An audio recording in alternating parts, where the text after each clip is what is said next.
Hi viewers, welcome to super kitchen. நம்ம இன்னைக்கு இந்த வீடியோவில் ஸ்ரீரங்கம் பெருமாள் கோவிலில் பிரசாதமாக கொடுக்கக்கூடிய ஜீரா எப்படி செய்யறதுன்னு தான் பார்க்க போகிறோம். கிட்டத்தட்ட கோவிலில் கொடுக்கக்கூடிய பிரசாதம் என்ன சுவையில் இருக்குமோ அதே சுவையில் நம்மளும் நம்ம வீட்டில் இந்த ஜீரா ரெசிபியை செய்ய போகிறோங்க. சாப்பிட்றதுக்கு ரொம்ப சுவையாகவும் இருக்கும், ரொம்ப சாஃப்டாகவும் இருக்கும். வீடியோக்குள்ளே போகிறதுக்கு முன்னாடி சூப்பர் கிச்சன் சேனலை சப்ஸ்கிரைப் பண்ணிக்கோங்க, பக்கத்தில் இருக்கிற பெல் பட்டனையும் கிளிக் பண்ணிக்கோங்க. இந்த ரெசிபி செய்யறதுக்கு 1 கப் அளவுக்கு கல்கண்டு எடுத்திருக்கேன். நான் இன்னைக்கு பெரிய சைஸ் அளவுள்ள கல்கண்டு எடுத்திருக்கேன். உங்ககிட்ட சின்ன சைஸ் அளவுள்ள கல்கண்டா இருந்தாலும் தாராளமா இந்த ரெசிபி செய்யறதுக்கு பயன்படுத்திக்கோங்க. இப்போ இந்த கல்கண்டை ஒரு மிக்சி ஜார்ல சேர்த்துட்டு இது போல பொடிச்சு எடுத்துட்டு வந்துடலாம். பொடிக்கிற பதம் பார்த்தீங்கன்னா ரொம்ப நைஸாக பவுடர் மாதிரி பொடிக்கக்கூடாது, கொஞ்சம் கொரப்பாக இருந்தால் பரவாயில்லைங்க. பொடிச்ச இந்த பொடி ஒரு உரமாக இருக்கட்டும். அடுத்ததாக அடுப்பில் ஒரு பாத்திரம் வச்சுக்கோங்க, அதில் 2.5 கப் அளவுக்கு தண்ணி சேர்த்துக்கோங்க.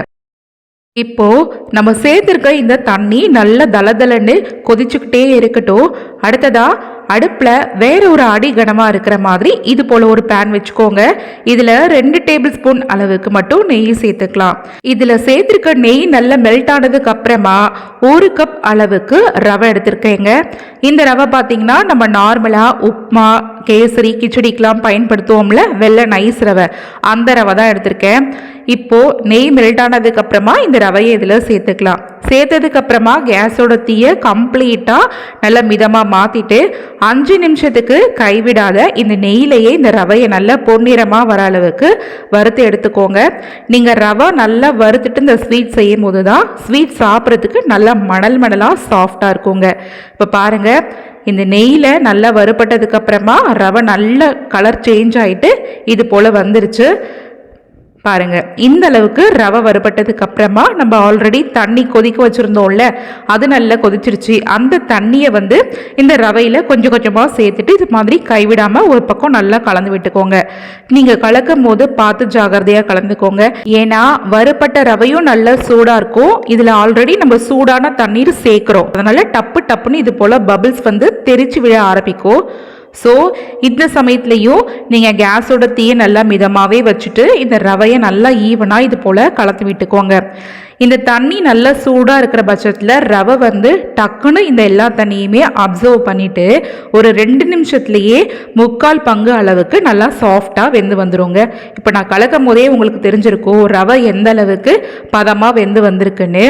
இந்த சமயத்தில் நம்ம கல்கண்டை பொடிச்சு வச்சுருந்தோம்ல, அந்த பொடியை இது கூட சேர்த்துக்கலாம். மேற்கொண்டு இந்த ஸ்வீட்டோட தித்திப்பு சுவைக்காக 1 கப் அளவுக்கு பொடித்த வெல்லத்தை மெஷர் பண்ணிட்டு சேர்த்துக்கோங்க. நீங்கள் செலக்ட் பண்ணக்கூடிய வெல்லம் நல்ல நிறமுள்ள வெல்லமாக பார்த்து சேர்த்துக்கோங்க. ஏன்னா இந்த ஸ்வீட்டில் இன்றைக்கி நம்ம எந்த விதமான ஆர்டிஃபிஷியல் கலரும் பயன்படுத்த போகிறது கிடையாது. நம்ம சேர்க்கக்கூடிய இந்த வெல்லத்தோட நிறத்தை பயன்படுத்தி தான் இந்த ஸ்வீட்டுக்கு ஒரு அழகான நிறம் கிடைக்க போகுதுங்க.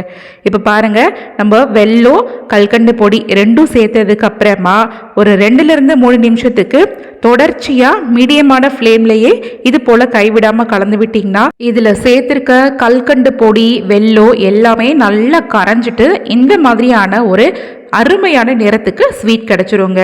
இப்போ இந்த ஸ்வீட்டுக்கான வாசத்துக்காக 1/4 டீஸ்பூன் அளவுக்கு ஏலக்காய் பொடியும் மேற்கொண்டு ஒரு பிஞ்சுக்கும் குறைவா பச்சை கற்பூரத்தை நல்ல விரல்களால் நுணுக்கிட்டு சேர்த்துக்கோங்க. இந்த 2 பொருளையும் சேர்த்ததுக்கு அப்புறமா ஒரு 1 நிமிஷத்துக்கு நல்லா ஈவனா இது மாதிரி கலந்து விட்டுக்கோங்க. கோவில்களில் கொடுக்கக்கூடிய இனிப்பு வகை பிரசாதத்தில் பச்சை கற்பூரம் கண்டிப்பாக சேர்ப்பாங்க, அதனால தான் அந்த பிரசாதத்துக்குன்னு ஒரு தனி மனம் இருக்கும்.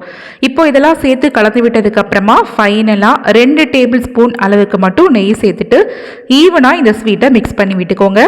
நம்ம ஃபஸ்ட்டு ரவை வறுக்கும் போது 2 டேபிள் ஸ்பூன் நெய் சேர்த்து வறுத்தோங்க. இப்போ ஃபைனலாக லாஸ்ட்டாக 2 டேபிள் ஸ்பூன் மட்டும் நெய் சேர்த்துட்டு கலந்து விட்டுக்கலாம். மொத்தத்துக்கு இன்னைக்கு 4 டேபிள் ஸ்பூன் நெய் மட்டும்தான் இந்த ஸ்வீட் செய்யறதுக்கு நம்ம பயன்படுத்தியிருக்கோம்.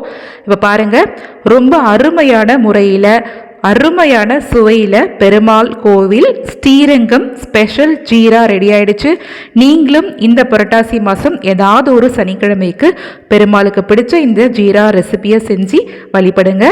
இந்த ரெசிபி உங்களுக்கு பிடிச்சிருக்கோம் நம்புறேன். பிடிச்சிருந்ததுன்னா சூப்பர் கிச்சன் சேனலை சப்ஸ்கிரைப் பண்ணிக்கோங்க, பக்கத்தில் இருக்கிற பெல் ஐக்கனையும் கிளிக் பண்ணிக்கோங்க. இந்த வீடியோவை நிறைய ஷேர் பண்ணிக்கோங்க. நன்றி.